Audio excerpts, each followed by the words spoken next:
whistle of this week is the McBrides D whistle. This one is painted black. They also come in bare brass. I don't believe they make a nickel-plated version. And it is my understanding that this is another one of the brands that is carried by the Walton Music Group.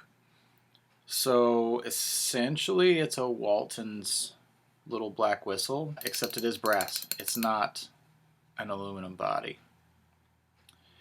It cost me about $7 US, maybe $8 to get a hold of. So it is a particularly cheap whistle. It was a little out of tune, but only slightly, nothing crazy. I did the blue tack tweak on it, which you can clearly see there. As far as pros for this whistle, I like the all black look. I think that's nice. I like that it was inexpensive. It's not a bad whistle. It's just not a particularly great one either. I have found that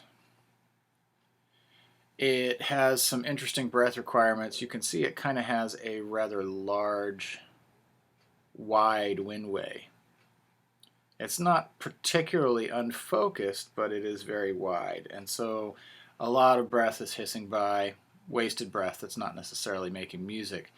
So I found myself running out of air in just the partial tunes that I do for the demo of this series.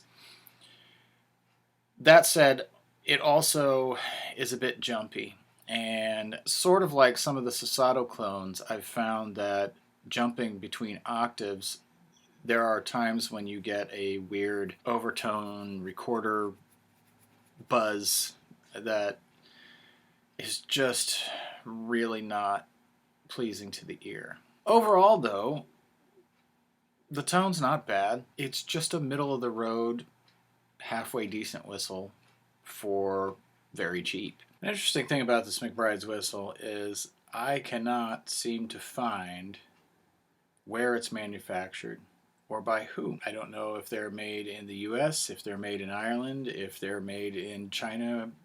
There is no indication online anywhere other than it is made in the tradition of Irish artisans. Cute, right? I don't know if I rate this above or below the aluminum-bodied Walton Guinness whistle, the little black tin whistle. Based on the mouthpiece, I'm gonna have to say just below. I think the little black tin whistle or the Guinness whistle is actually a more accessible and slightly easier to play whistle than this one is.